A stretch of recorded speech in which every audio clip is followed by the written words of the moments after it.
I am 3 generations of clouds like horses, arching muscles tattooed to the sky by the brown bicepped machismo of the man I call abuelito, who wears a callus of sun thick on his hands, the story of every scar written in the jagged lines of his knuckles that worked the potato farms for 25 cents a day, the bruises left on his memory from swinging a 12-pound sledge for a man who called him a dirty Mexican.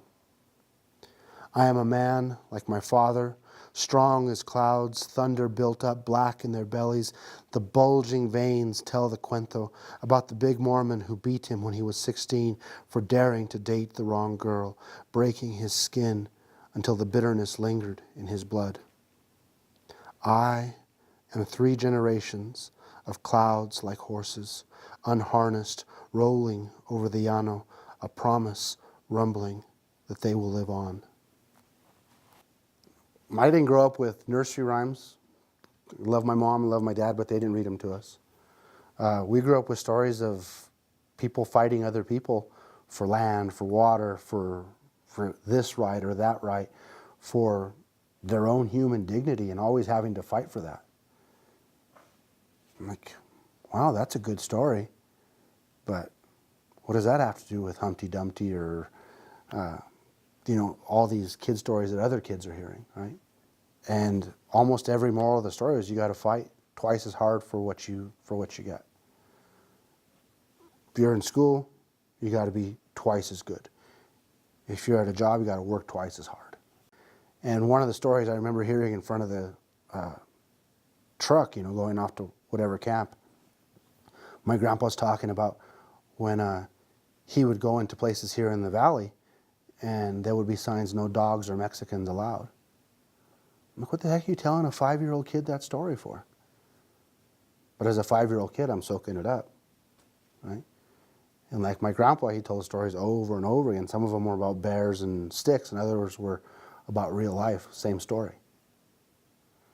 And he used to talk about CC camps and corrupt bosses, and he and other people having to work longer shifts and twice as hard. And my mom grew up picking peas, one of 13 kids, and the way the bosses would treat them in the fields and how they were treated as less than human when they were picking peas. And these are the stories you grew up with. Crazy, right? I mean, I don't know that other people hear those stories, but I know I did. And you associate those stories with certain places, and even though those owners of those fields are long gone and I've never ever known them, every time I pass that field, I think of my mom picking peas, and I think of the foreman yelling at her and her sisters for not working fast enough. And we don't even grow peas anymore. But that's the pea field. No matter what. No matter what's growing there, no matter who owns it. When we were kids, there was no such thing as car seats. There was no such thing as you had to wear a seatbelt. We would sit on top of the truck on the barandales, the racks, on the very, very tip top. And we would throw a couch in back of the truck. We'd go up to the mountains for the 4th of July. And all the kids would be on the very, very top of the cab of the truck, hanging onto the racks. And, your grandpa, your dad, or whomever is driving. And it was just fun. It was carefree. And it seemed like we were always going somewhere, but it was never far away. And we were always going to a cow camp or a sheep camp or some form of work. But the journey to and from was always very enjoyable. And some of my earliest memories of growing up in Mogote are just the river. And for whatever reason, that was always my refuge. I was the youngest. I was 8 years behind my siblings. So I didn't really associate with them because they were all cool by the time I was born. And as such, I had to find a place where I could have my outlet. So I often went just down to the river and fishing and hanging out there. But growing up as a kid, it was carefree. It was a lot of fun. Some of the earliest memories, like I said, are going to sheep camps and cow camps and just listening to stories in the cab of the truck or around the table at the sheep camp. And those things greatly influenced me. My grandma Malia, who is my mom's mom, she lived with us. She taught me Spanish. Her and I spoke Spanish exclusively. She spoke a little bit of English, but her preferred language was Spanish. And I honestly thought that we were the only two people on earth. I thought it was a code language. I thought we were the only two that spoke it. And so she taught me Spanish. She taught me how to love. She taught me how to be a caring individual. They still tease me that I was her favorite, and that may be true. So I had my grandma Malia with me, and then just like 200 yards down the road, I had my grandma Beatriz and my grandpa Amos. And then my grandma Becky lived with she was my great-grandma. She lived with them. And then in La Jara, I had my great-grandpa Joe, my great-grandma Annie.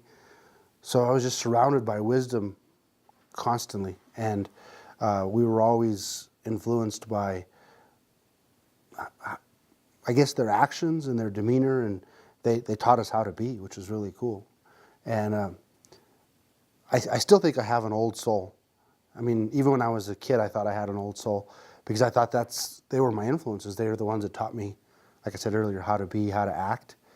And that old soul, it never really liked to go out and party. It never liked to do anything that was, considered fun by my friends. If it were up to me, I would, be up in the mountains or out in the prairie, and those things were more enjoyable to me. Hearing stories about neighbors and having a barter economy as opposed to a trade economy where we have to exchange money. We would barter services or goods or whatever. All those things still make perfect sense to me, and I think that is attributable to my grandparents.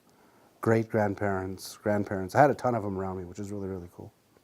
So I remember at an early age thinking that every story needs 3 tellings before it becomes whole and before it becomes complete. Because I usually got 3 versions of every story.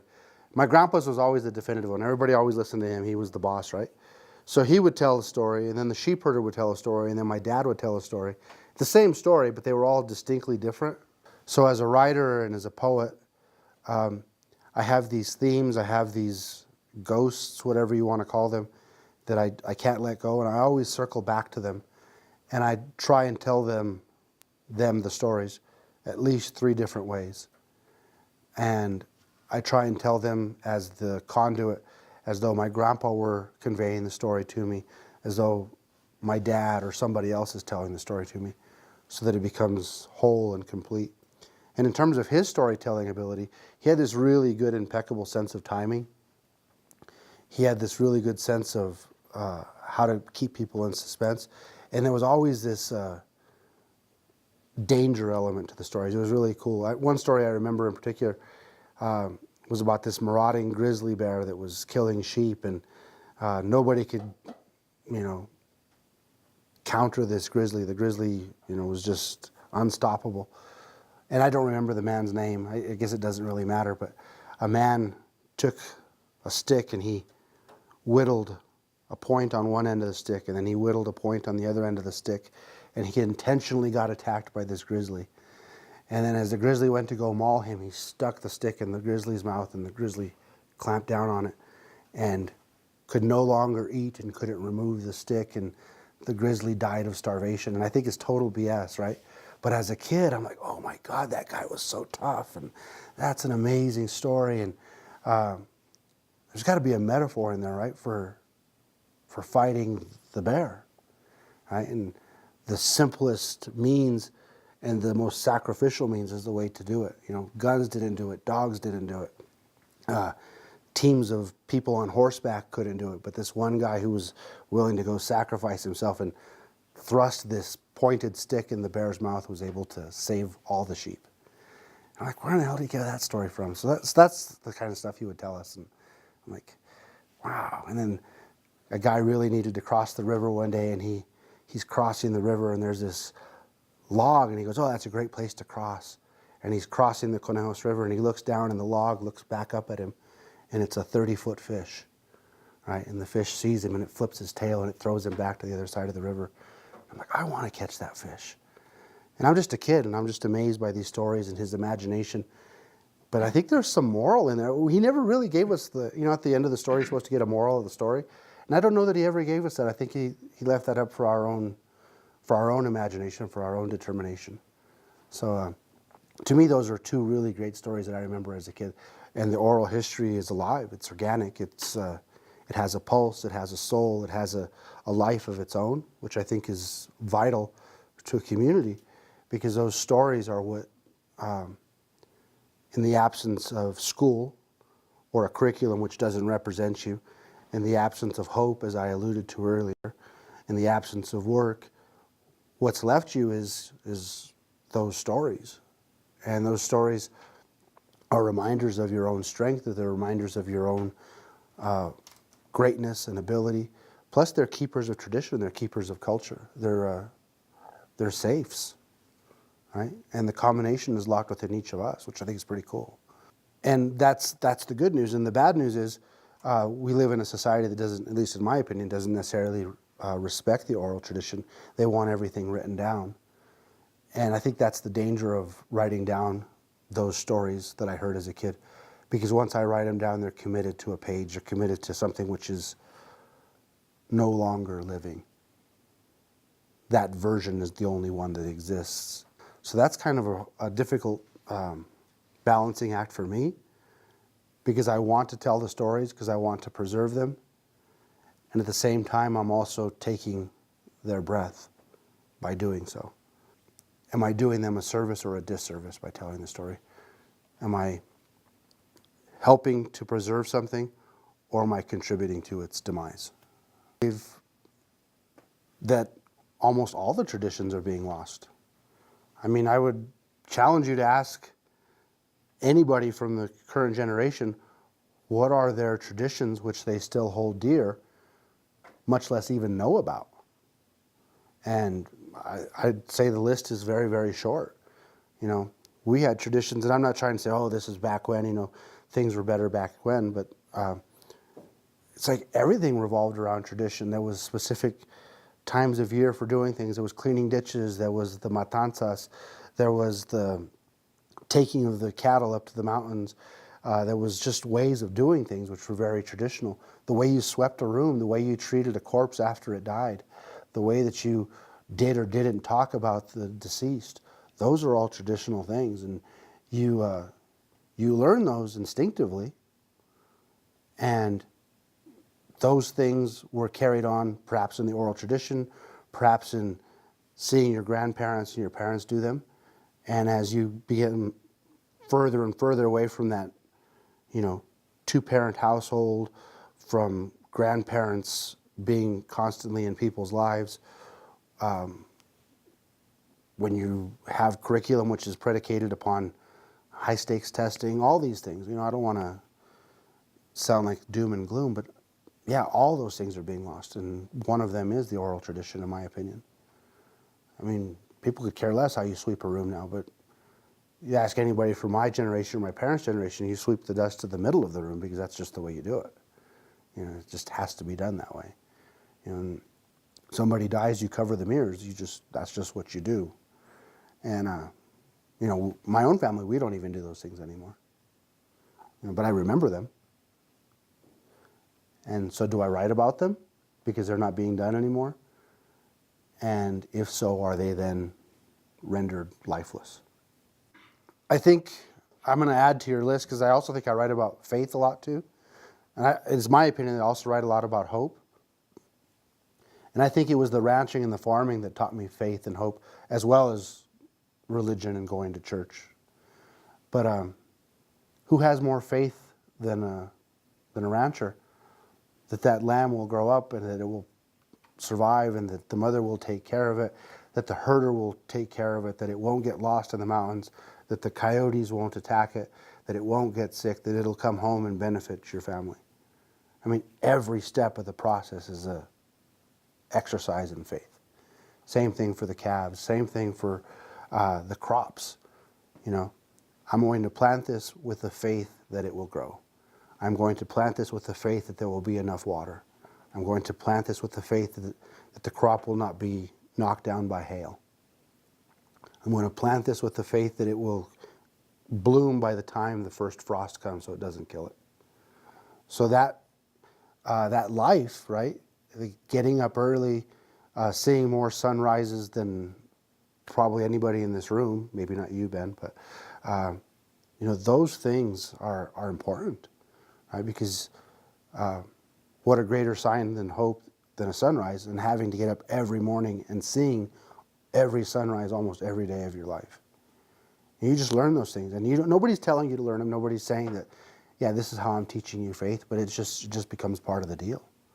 Right? You see a little lamb, and you know that it's going to die if you don't help it. That if you don't take a bottle and feed that lamb, that it will die. And how important a role that nobody will ever acknowledge except for that lamb and yourself. So those things are part faith, part ranching, part community, part tradition, and those are the things that I think influence all of my writing.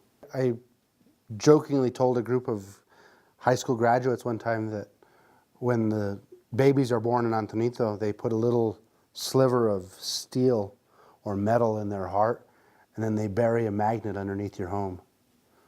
And that heart home constantly calls you back. And, I guess I credit my parents, I credit my grandparents, but they gave me this example that what it feels like to belong somewhere and how important it is to have a home. And you look at ethnic and minority literature, you look at literature in general, but especially ethnic and minority literature, one of the central metaphors in so many of those books is home, right? Because that's what people strive for, that's what they gravitate for, that's what they need. And so I went away to CSU, I went away to University of Washington, we lived in Greeley, we lived in Fort Collins, we lived in Denver, and you just know that you don't belong. I know my wife felt the same way, and I think my brothers felt the same way. And then there are other people, like I said, maybe they didn't have those examples growing up, so they've never belonged to a place. So leaving was easier. I left because I thought it was a necessary part of becoming educated. Maybe that's what's lost most of all, is just feeling part of a place and feeling part of a home. Because if it is your center, and then you do home in to that place over and over again, what happens when you don't have that home? What happens if you don't have that center? Then you're this ghost of a person who does their job, who raises a family, but who has no ties to a place or a community. What comes first, loss of faith or loss of hope? Do they happen at the same time? I would argue that one of the first things to go is faith. I mean, you grow up thinking, yeah, it's going to be okay. The crop will come in. The lamb will survive. But then the entire herd gets taken from you by the bank or by whomever. Where does that daily symbol of living and that daily symbol of faith, it just collapsed in upon itself, right? So yeah, I think those things are the loss of tradition, the loss of land, the loss of customs, the loss of just the way that we used to function as a community, as ranchers and farmers. And as those things disappeared, the examples of how to live our lives disappeared with them. I mean that's what we're taught from an early age, how to be. And so if nobody's telling you to get up at 4 in the morning or 5 in the morning to go work the animals or irrigate, if you have no crops to husband and or nurture or animals, where do you learn those things from? So you go to other places to learn things, and maybe you learn apathy, maybe you learn complacency, maybe you learn that loss informs your life. Because everything I remember, everything that still hurts, was always a name or something.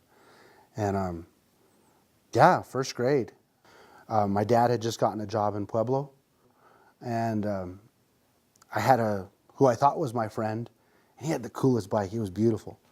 And my mom had got me a secondhand bike from a woman at work, so my bike was a piece of crap. And I asked him if I could ride his bike. And he looked at me kind of sad because we were supposedly friends. And he said, well, my dad said you couldn't ride it. And I'm like, well, why not? He says, because he said not to let any spicks ride my bike. And I'm like, first of all, I didn't know what a spick was. So I'm like, okay, that doesn't sound like I can ride your bike. So I just left it alone. And I went home, and my dad, well, what are you doing home? I thought you were out playing. And I told him the story I just told you. And he goes, you go out there, you knock on that door, and you get that boy out in the yard, and you beat the crap out of him. I'm like, he goes, go, go, go. So me and this former friend duke it out in the front yard of his house. And I didn't even know what I was fighting for. I was 6 years old. 200-300 times in my own 4 years of high school sports.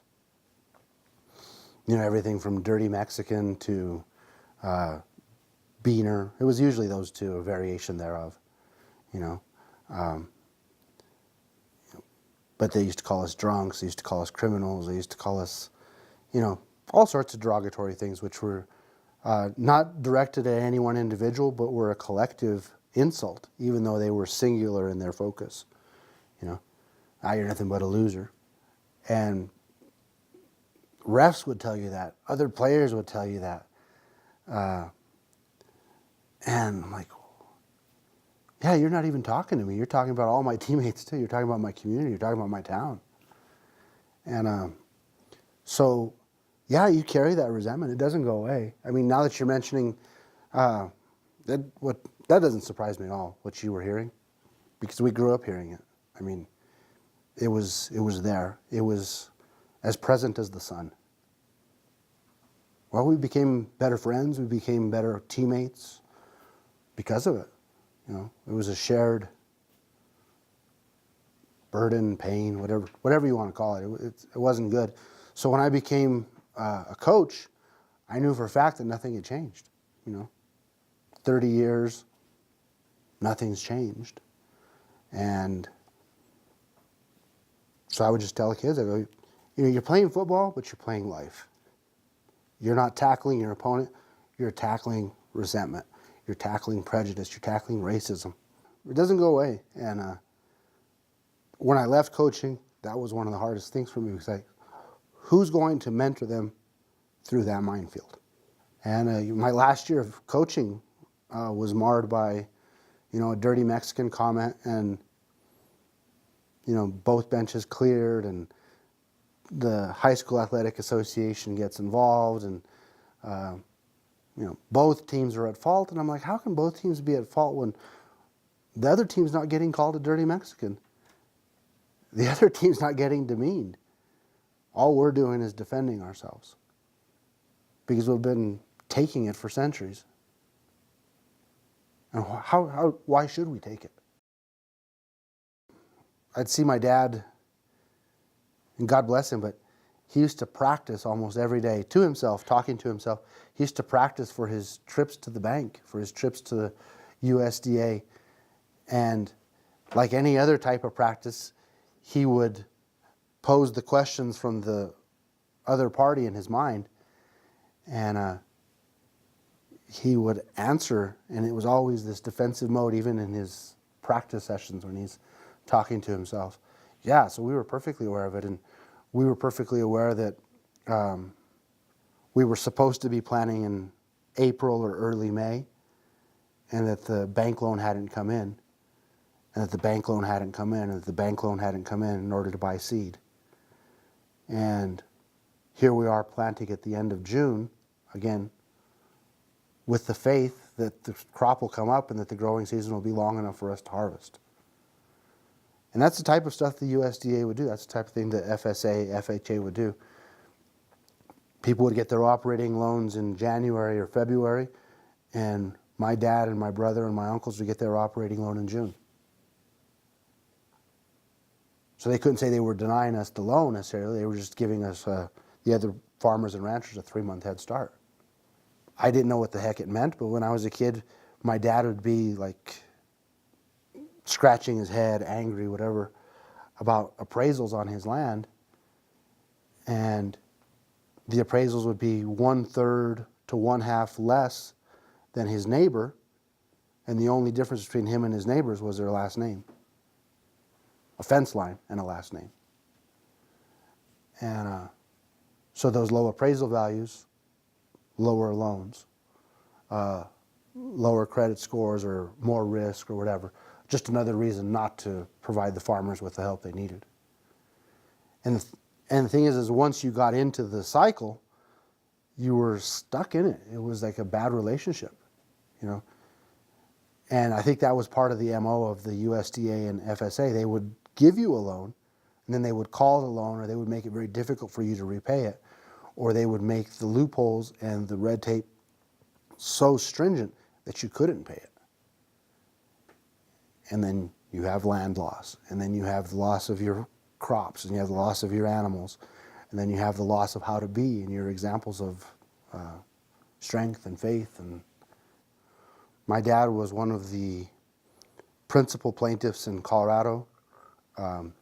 He was doing most of the outreach. I didn't say he did it alone because that would be a lie, but I'd say he did a vast amount of it, 80–90% of it. He would organize, he would call Senator Bennett, he would call Senator Udall, he would call whoever was in office at the time. He would organize meetings with them, took numerous trips to Washington, D.C.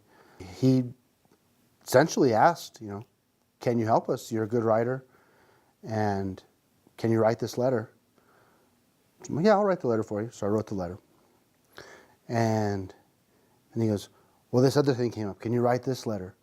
And can you write this letter? So I kind of became this scribe for the Valley farmers, telling their stories, filing appeals, doing the paperwork, and stuff like that. And the more I would write, the more I would learn about Garcia versus USDA. And as such, when it came time to actually meet with Secretary Vilsack, it was during President Obama's first term. It was towards the end of his first term. He was up for re-election. They asked me to be the spokesperson for the meeting. And so I just synthesized everything I'd been hearing from all these different farmers and ranchers. And I don't know how long I spoke, but I became involved in it through my dad. And then through my dad, I was the scribe. I would write letters, I would write appeals. And through the appeals, I would learn more and more about what was happening. My dad, all of the uncles, my dad, and my brothers and myself all received a settlement. The settlements are, they're victories in the moral sense only. They don't even the playing field. They don't even come close to making up for the losses that people have experienced. And the notion that we're past those things, I would argue that that's not true, without getting into too much of that political quagmire. But how do you lose everything, and how can everything be replaced with, a $50,000 settlement? It doesn't make any sense. It's not even a year's salary. Well, for some people anyway, it isn't. You just can't make that comparison. You can't make up for somebody's livelihood for their loss of faith, for their loss of what it is that makes them whole. You can't do that. It's just impossible, I think. So, I think the settlements were, especially for the Hispanic farmers, and I'm guessing that you guys already know this, but the African American farmers were able to be labeled as a class, and the Native American farmers were able to be labeled as a class. And when the Garcia farmers came before a judge, that particular judge refused to label them a class.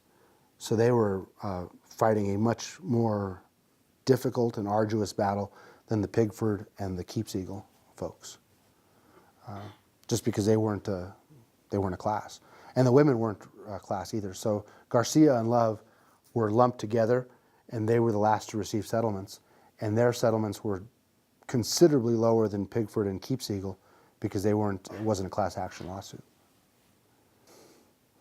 If you could remove discrimination from everybody's history, it would be a different world, right? I think what discrimination and racism does is it leaves a very, very bitter legacy. And that legacy is not something that you can point to and say, there it is. But it's as real as, waking up in the morning. That legacy is there. And I can't predict what would have happened, But that would, well, in Antonito alone, I'm going to just work from memory here, I think there were about 20 settlements that were awarded. And of those families, to my knowledge, only 2 of them were still ranching. It could have been a third one or a fourth one. But that's 15 families that could potentially still have been ranching. That's 15 generations of sons and daughters that wouldn't have had to have gone to Denver or Springs or some other urban corridor in order to make a living. That's 15 generations of other people that would have had the same life lessons that I was fortunate enough to grow up with. And yeah, I'm not much of a rancher anymore, but those things left a lasting impression, and those impressions are permanent. I have land, which I grow hay on. I have a few sheep, nothing exciting, but I'm mostly a farmer, right? And which is interesting, right? Because when I got out of high school and went to college, I wanted to be a sheep rancher. My grandpa was my hero, and he was a sheep rancher, right? I'm like, yeah, I want to grow up and raise sheep. And my dad, he gives me it's interesting, right? Because he went through all these struggles, but really the only game in town for new farmers and low interest loans was the Farm Service Agency. And so my dad says, you know, they have these programs for new farmers, beginner farmers.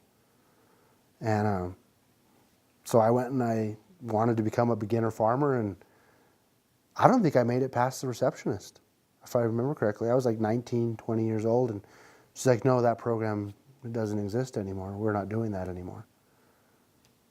And I remember going home like, man, I'm not going to do the same thing that my dad did. I'm not going to do it. I'm going to go get my MFA. I want to keep on going to school. And that worked out, right? I mean, just a different course in life. But, and that was the basis for my settlement, was that those programs did exist, but I was told that they didn't. And it was just another ploy and or procedural thing by the FSA to limit the number of, well, in the valley, farmers of color, Latinos. I think the hurdles now are just finding people jobs and the self-worth that comes with having work, the dignity of work, and how important that is to have something you can point to. That's what I do. That's what I built. That's what I raised. So just finding jobs for people, I think, is super important. I don't think it's an Antonito problem, but I think it's a national problem, although it's definitely in Antonito. I mean, just drug abuse, drug addiction, alcohol abuse, alcohol addiction. Those things need to be addressed. And not that women aren't addicted, not that women aren't using and abusing drugs, but it's predominantly a male problem. And